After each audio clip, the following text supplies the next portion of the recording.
पति की मौत के बाद साधना एक ब्रेड बनाने वाली फैक्ट्री में काम करने लगी। लेकिन एक दिन उस कंपनी पर छापा पड़ा तो उस कंपनी के कर्मचारियों को मिलावट करते पकड़ा गया, जिसके चलते वो फैक्ट्री सील कर दी गई। साधना बेरोजगार हो गई।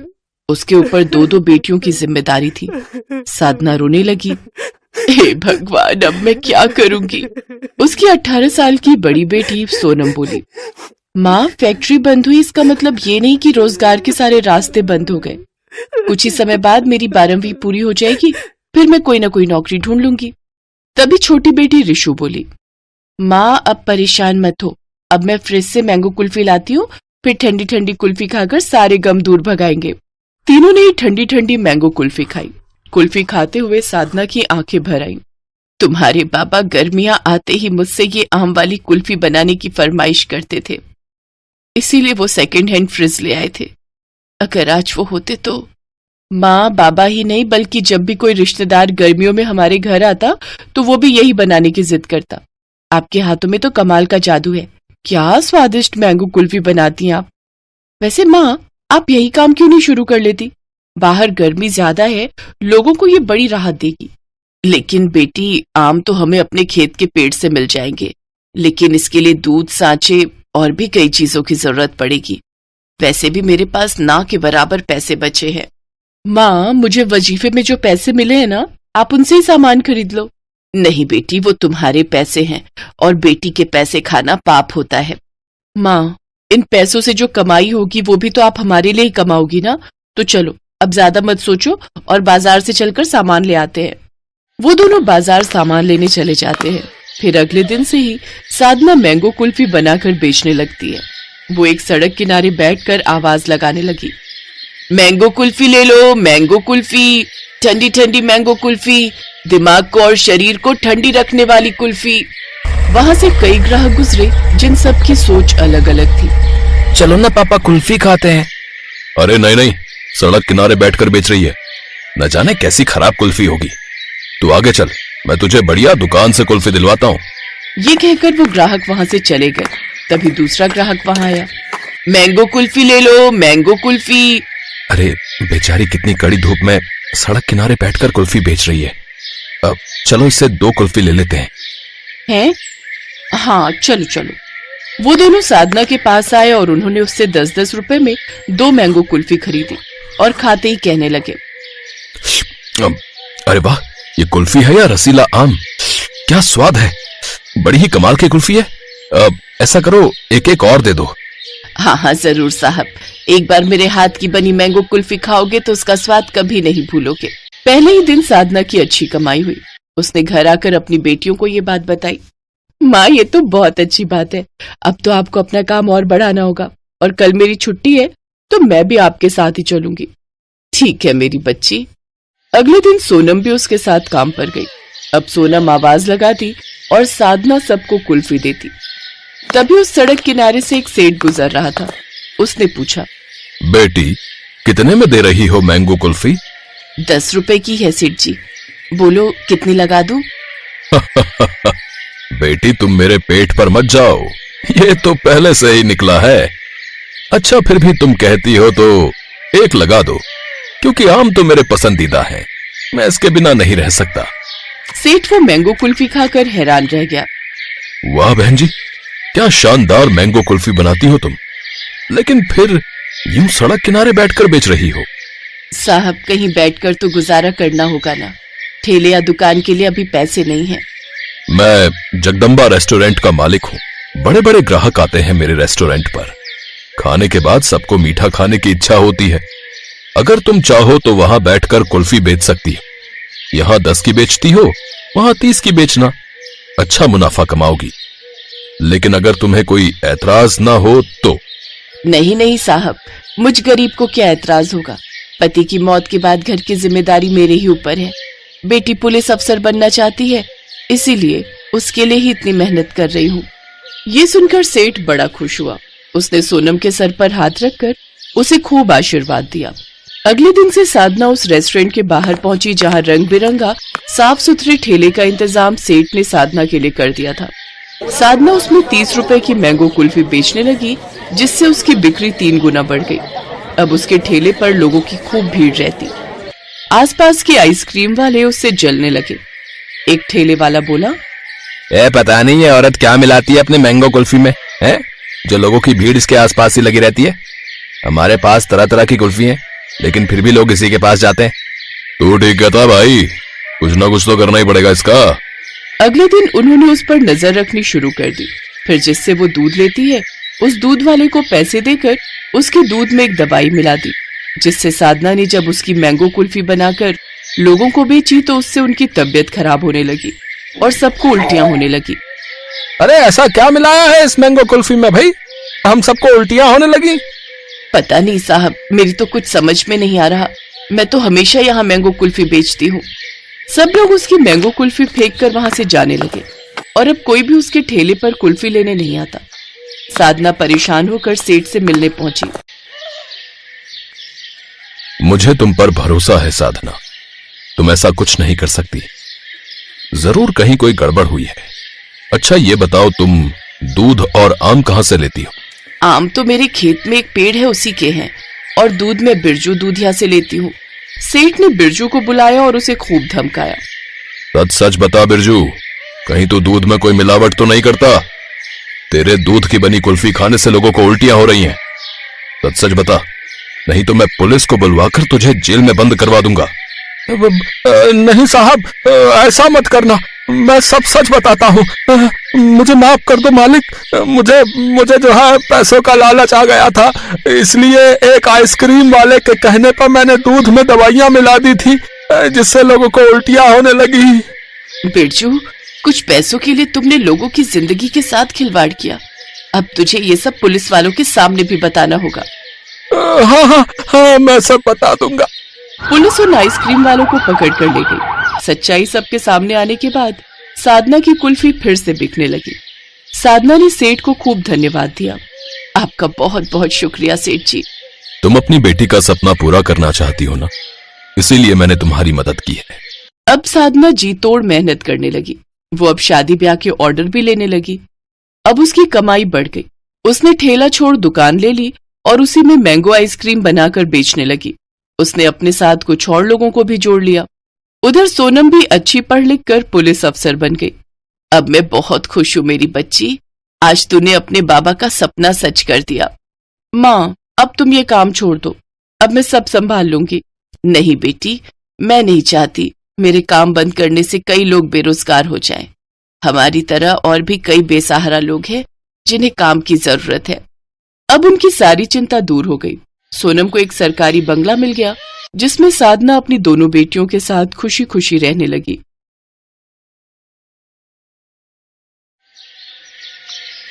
मालती और वीना पड़ोसन थी। मालती अमीर थी, इसलिए वो अपने बेटे समीर की हर इच्छा पूरी कर देती थी। वीना के पति का 3 साल पहले देहांत हो गया था, इसलिए वो घरों में बर्तन सफाई का काम करती थी। कुछ समय से उसके 2 घर बंधे हुए थे, वो छूट गए। इसी कारण वीना को पैसों की बहुत तंगी हो गई थी। इस वजह से उसका बेटा रजत भी उदास रहने लगा था। एक दिन, ये देख समीर, मेरी मम्मी ने मुझे कितनी बढ़िया आइसक्रीम खरीद कर दी। गर्मियों में इतनी टेस्टी आइसक्रीम खाने को मिल जाए तो मजा ही आ जाए। समीर को आइसक्रीम खाता देख रजत का भी मन आइसक्रीम खाने का होता है। वो अपनी माँ से जाकर आइसक्रीम खरीदने की बात कहता है। रजत बेटा, तू तो जानता है अभी मेरे पास पैसे नहीं है कि मैं तुझे आइसक्रीम खरीद कर दे सकूं। अभी कुछ दिन रुक जा, मेरे पास पैसे होंगे तो मैं तुझे खुद ही खरीद कर दे दूंगी। ठीक है माँ, कोई बात नहीं, जब आपके पास पैसे होंगे तब मैं आइसक्रीम खा लूंगा। रजत की आइसक्रीम खाने की इच्छा पूरी ना कर पाने के कारण वीना उदास हो गई थी। अगली सुबह वीना मंदिर जाती है और पीपल के पेड़ पर जल चढ़ाते हुए रो पड़ती है। हे ईश्वर, ये कैसी दुविधा है। मेरे बच्चे ने आइसक्रीम खाने की इच्छा की और मैं उसे पूरा नहीं कर सकती। मैं क्या करूं, मेरे पास पैसे नहीं है कि मैं रजत को आइसक्रीम खरीद कर दे सकूं। वीना भी पीपल के वृक्ष के सामने खड़ी रो ही रही थी कि तभी वृक्ष देवता प्रकट होते हैं। वीना, मैंने तुम्हारा सारा दुख जान लिया है, तुम चिंता मत करो। अपने भक्तों की इच्छा पूरी करना तो मेरा कर्तव्य है। मैं वृक्ष हूँ, मैंने सदैव निस्वार्थ देना सीखा है। ये लो, ये बीज ले जाकर अपने घर के आंगन की मिट्टी में बो देना। अगले दिन इन बीजों से आइसक्रीम के पेड़ उगाएंगे। क्या सच वृक्ष देवता? ये देखकर तो रजत खुशी से झूम उठेगा। आइसक्रीम के बीज देखकर वीना खुश हो जाती है और घर जाकर अपने घर के आंगन की मिट्टी में आइसक्रीम के बीज बो देती है। तभी रजत समीर के साथ वहां आ जाता है। माँ, तुम क्या कह रही हो? मैं यहाँ आइसक्रीम के पेड़ के बीज बो रही हूँ। हमारे पास कल तक आइसक्रीम के पेड़ उगाएंगे और उन पर ढेर सारी आइसक्रीम होंगी। माँ, सचमुच ऐसा होगा? फिर तो हम आइसक्रीम खा भी सकते हैं और बेच भी सकते हैं। समीर, एक आइसक्रीम तुम भी खा लेना। नहीं, हम उसमें से एक भी आइसक्रीम इस समीर को नहीं देंगे। ये भी तो तुम्हें अपनी कोई चीज नहीं देता। समीर वहां से चला जाता है और वीना सारी रात आइसक्रीम के पेड़ के बारे में सोचती रहती है। कहीं न कहीं रजत गहरी बात कह गया। अगर ऐसा हो जाए तो फिर तो हम बहुत अमीर हो जाएंगे। फिर देखती हो मुझे कौन गरीब कहता है। अब मैं आइसक्रीम बेचकर पैसे वाली बन जाऊंगी और उस मालती और उसके बेटे समीर को तो मैं एक आइसक्रीम भी नहीं दूंगी। वीना के मन में लालच पैदा हो गया था। अगले दिन जब वो सोकर उठती है तो वो देखती है कि उसके आंगन में एक भी आइसक्रीम का पेड़ नहीं उगा है। वो घबरा जाती है और वृक्ष देवता के पास जाती है। वृक्ष देवता, आप तो कह रहे थे कि मेरे आंगन में इन बीजों को बोने से आइसक्रीम के पेड़ उगाएंगे, पर ऐसा कुछ भी नहीं हुआ। अच्छा, ऐसा कैसे हो सकता है? कोई बात नहीं, तुम ये बीज दोबारा ले जाओ और इन्हें फिर से अपने आंगन की मिट्टी में बो दो। वीना फिर से आंगन की मिट्टी में वो बीज बो देती है। मुझे तो लगता है उस मालती और उसके बेटे समीर की नजर लग गई होगी। इन बीजों को अभी दोबारा से बो देती हूँ। अब की बार जरूर आइसक्रीम के पेड़ उगाएंगे। पर इस बार भी आइसक्रीम के पेड़ नहीं उगते। अब वीना गुस्से में वृक्ष देवता के पास जाती है। वृक्ष देवता, आप भी मेरी गरीबी का मजाक उड़ा रहे हैं। आपने 2 बार मुझे वो बीज दिए पर एक भी आइसक्रीम का पेड़ नहीं उगा। बेटी, मैंने तुम्हारे साथ कोई मजाक नहीं किया। मैंने तो तुम्हारी सहायता की थी ताकि तुम अपने बेटे को आइसक्रीम खिला सको। मैंने कितने सारे सपने देखे थे कि अगर पेड़ पर आइसक्रीम लगेगी तो मैं उन आइसक्रीम को बेचकर खूब पैसे कमाऊंगी, घरों में काम करना छोड़ दूंगी, पर ऐसा कुछ भी नहीं हुआ। तुमने लालच किया और लालच इंसान का सब कुछ खत्म कर देता है। मैंने तुम्हें ये बीज तुम्हारे बेटे के लिए उसकी आइसक्रीम खाने की इच्छा से दिए थे, पर तुमने उन आइसक्रीम को बेचकर कमाने के बारे में सोचा, इसलिए आइसक्रीम के पेड़ नहीं उगे। साथ ही साथ तुमने ईर्ष्या की भावना भी रखी। हमें कभी किसी से भी ईर्ष्या की भावना नहीं रखनी चाहिए। अब तुम फिर से ये बीज लेकर जाओ और दृढ़ निश्चय के साथ अपने बेटे के लिए कामना करके इन बीजों को बोना। फिर इन बीजों से उगे पेड़ तुम्हें आइसक्रीम जरूर देंगे। वीना को वृक्ष देवता की बात समझ में आ जाती है और उसे अपनी गलती का एहसास होता है। वीना घर जाकर फिर से उन बीजों को बो देती है। इस बार वो अपने मन में लालच का कोई भी विचार नहीं आने देती और अगले दिन जब रजत सोकर उठता है तो वो हैरान रह जाता है। आंगन में बहुत सारे आइसक्रीम के पेड़ लगे थे और उन पर आइसक्रीम लदी हुई थी। वहां से गुजरते कुछ गरीब बच्चे उन आइसक्रीम को देख रहे थे। माँ देखो, हमारे आंगन में कितने सारे आइसक्रीम के पेड़ हैं और इन पर बहुत सारी आइसक्रीम लगी हुई हैं। हाँ सच में, ये तो बहुत सारी आइसक्रीम है। आओ बच्चों, तुम लोग भी खाओ। रजत, सब बच्चों को आइसक्रीम बांट दो। समीर, तुम दूर क्यों खड़े हो? तुम तो रजत के दोस्त हो, तुम भी आइसक्रीम खाओ और ये लो, ये आइसक्रीम अपने मम्मी पापा के लिए भी ले जाओ। सब मिलकर आइसक्रीम खाते हैं। उस दिन के बाद वीना जब भी रजत के कहने पर आइसक्रीम उगाती तो गरीब बच्चों को भी बांट देती थी। वीना को पता चल गया था कि जो खुशी बांट कर खाने में मिलती है उससे बड़ी खुशी कोई नहीं।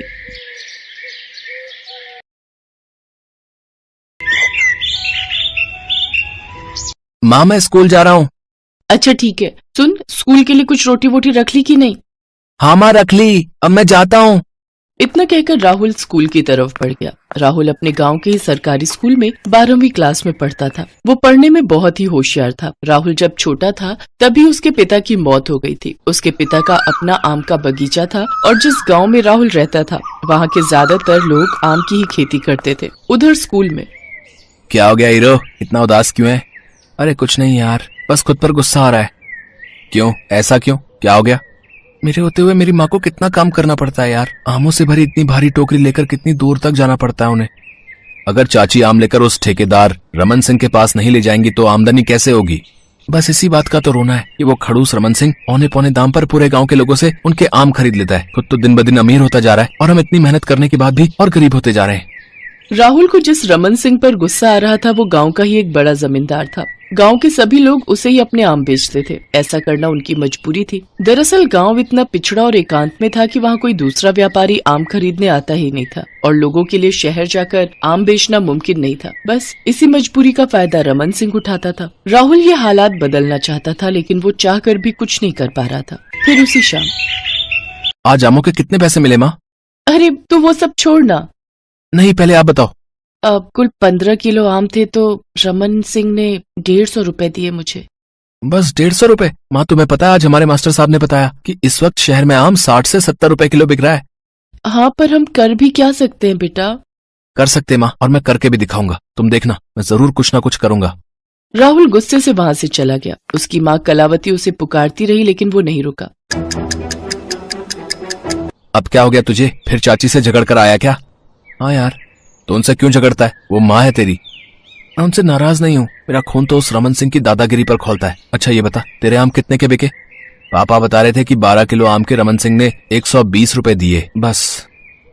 इसका मतलब इस बार वो सबको 1 किलो आम के बस 10 रुपए ही दे रहा है। पिछली बार तो उसने 1 किलो आम 15 रुपए में लिए थे ना। हाँ पर क्या करें, वो जो भाव देगा उसी में तो बेचना पड़ेगा ना। अगर उसे नहीं बेचे तो आम पड़े पड़े सड़ जाएंगे, फिर तो ये पैसे भी हाथ से जाएंगे जो रमन सिंह अभी दे रहा है। मेरी बात ध्यान से सुन, मेरे दिमाग में एक तरकीब है। अब तू मेरा साथ देगा क्या? लेकिन तू क्या करने की सोच रहा है? देख, अगले महीने हमारी परीक्षाएं हो रही हैं, फिर हम वैसे भी नहीं पढ़ पाएंगे क्योंकि गांव में कॉलेज तो है नहीं। फिर तो हमें भी अपने बाप दादा की तरह इस रमन सिंह की गुलामी ही करनी पड़ेगी, या फिर कुछ अलग करके हम अपना भविष्य खुद संवार सकते हैं। और ये होगा कैसे? उसकी चिंता तो मत कर, बस तू इतना बता कि तू मेरे साथ है या नहीं। अरे तेरे लिए जान हाजिर है भाई। दरअसल रमन सिंह को सबक सिखाने और गांव वालों को इंसाफ देने के लिए राहुल के मन में एक बड़ा प्लान था। उसने कलावती और रोहित के पापा को सारी बात समझाई और उन्हें भी उसका साथ देने के लिए मना लिया, जिसके तहत अगले दिन ही रोहित के पापा और कलावती रमन सिंह के पास गए। लाला जी नमस्ते। हाँ बताओ क्या बात है? लाला, ये मेरा बेटा है राहुल और ये उसका दोस्त है रोहित। दोनों पढ़ने में बहुत होशियार हैं, आगे पढ़ना चाहते हैं और हमारे गांव में तो कॉलेज है नहीं, तो आगे की पढ़ाई के लिए ये दोनों शहर जाना चाहते हैं। हाँ तो इसमें मैं क्या करूँ? लाला जी बस आप ही हमारी मदद कर सकते हो। बड़ी उम्मीद से आए हैं आपके पास। मैंने पता करवाया, हम दोनों के लिए पहले साल की फीस 20,000 रुपए है। सरकारी कॉलेज है, अगर आप हमारी मदद कर दें तो बड़ी मेहरबानी होगी आपकी। क्या 20,000? ए छोकरे, यहाँ पेड़ों पर आम उगते हैं, ऐसा नहीं, समझा क्या? अब लाला जी बस 20,000 की तो बात है। हम दोनों वहाँ पढ़ाई के साथ कोई काम धंधा भी ढूंढ लेंगे और आपके पैसे जल्द से जल्द चुका देंगे। अच्छा, और अगर पैसे नहीं चुकाए तो आप हमारा आम का बगीचा ले लेना, पूरा का पूरा। फिर ठीक है, लेकिन सुन ले, 1 साल बाद पूरा 20% कमीशन लूंगा। चलेगा लाला जी, मंजूर है हमें। लालच में आकर रमन सिंह ने राहुल और रोहित को उनके कॉलेज की फीस के लायक पैसे दे दिए। अगले ही दिन पैसे लेकर राहुल और रोहित शहर की तरफ चल दिए। फिर रास्ते में, ओए पैसे तो मिल गए, अब क्या करना है? अब मेरी बात ध्यान से सुन, शहर में हर चीज किराए पर मिलती है, तो सबसे पहले हम कोई कमरा किराए पर लेंगे। तू और मैं वहीं रहेंगे, फिर हम एक बड़ी जूस मशीन खरीदेंगे और आखिर में हमें एक टेम्पो किराए पर लेना है। अच्छा, और फिर क्या करेगा तू? मैं उसी किराए के टेम्पो से गांव के आम यहाँ तेरे पास लाऊंगा और तू नामों का ताजा जूस निकाल कर बेचना। आइडिया तो जानदार है तेरा, मगर लाला को पता चला तो उसकी चिंता मत कर। मैंने सभी गांव वालों को गांव से बाहर आकर मुझे आम देने को कहा है। लाला को कानो कान खबर नहीं लगेगी। अगले ही दिन राहुल ने एक ट्रांसपोर्ट कंपनी से टेम्पो किराए पर ले लिया। और बाकी बचे पैसों से उसने रोहित को जूस मशीन दिलवा दी। वो सुबह सुबह ही गांव की तरफ चल दिया। दोपहर में उसे गांव से थोड़ी दूर पर अपने ही गांव के बहुत सारे लोग दिखाई दिए, जिसमें कलावती भी थी। राहुल ने टेम्पो से एक तराजू निकाला और सारे आम तोलकर एक कॉपी में लिखता रहा। फिर वो सारे आम लेकर शहर आ गया। शाम को रोहित और राहुल दोनों ने बाजार में आम का ताज़ा जूस बेचना शुरू कर दिया। गाँव के देसी, रसीले और मीठे आमों का जूस लोगों को खूब पसंद आया। रात होते होते उनके पास एक आम भी नहीं बचा। 1 2 3 4 देख रहा है रोहित, पहले ही दिन पूरे 4000 कमाए हमने। भाई मान गया तुझे। गांव में रमन सिंह को इतने पैसों के लिए कम से कम 400 किलो आम बेचने पड़ते। तभी तो बेटा इतनी कीमत आम की नहीं है जितनी उसके जूस की है। अब तू देखता जा आगे मैं करता क्या हूँ। राहुल के दिमाग में पूरा प्लान था। वो हर रोज टेम्पो लेकर जाता, गांव वालों को उनके आमों की अच्छी कीमत देता और फिर उनके आम शहर लाकर उसका जूस बनाकर बेचता। और उसका ये काम कुछ ही दिनों में खूब चल निकला। कमाई बढ़िया हो रही थी तो कुछ ही दिनों में राहुल ने किराए के टेम्पो की जगह अपना खुद का टेम्पो खरीद लिया। टेम्पो का किराया बचा तो आमदनी भी दुगनी हो गई। उधर रमन सिंह को समझ नहीं आ रहा था कि गाँव वाले आखिर उसके पास अपने आम बेचने क्यों नहीं आ रहे हैं। उसने गाँव वालों से पूछा तो सबने राहुल के कहे मुताबिक झूठ बोल दिया कि इस आमों में कीड़ा लग गया है और सारी फसल बर्बाद हो गई है। रमन सिंह ने भी उनकी बात पर भरोसा कर लिया। फिर ठीक 1 साल बाद माँ ये देखो। अरे वाह, एक और नया टेम्पो। जुग जुग जी मेरे बच्चे। अरे ये टेम्पो किसका है और यहाँ क्या कर रहा है ये टेम्पो? हमारा है लाला, और इसी टेम्पो में हमारे आम जाएंगे शहर, समझे क्या? अच्छा तो ये पढ़ाई कर रहा है तू शहर जाके। चल तू मेरे पैसे लौटा पहले, वो भी सूद समेत, वरना तेरा ये टेम्पो सीधा जाएगा मेरी हवेली। ओहो लाला चिंता क्यों करते हो हैं? रुको 1 मिनट, सूद समेत तुम्हारे बनते हैं 24,000। लेकिन रुको, तुम ये पूरे 25,000 रखो। और एक बात और सुन लो, आज से गांव में कोई तुम्हारी गुलामी नहीं करेगा, समझ गए? और इन सबकी इसी आजादी की खुशी में तुम मेरी तरफ से 1000 रुपए की मिठाई खा लेना, ठीक है ना? लाला को समझ ही नहीं आया कि जो हुआ वो कैसे और कब हो गया। वो अपना सा मुंह लेकर वहाँ से चला गया। हर कोई राहुल और रोहित की पीठ थपथपा रहा था और कलावती की आंखों में खुशी के आंसू थे, क्योंकि उसके बेटे ने आखिरकार वो कर दिखाया था जो उसने कहा था।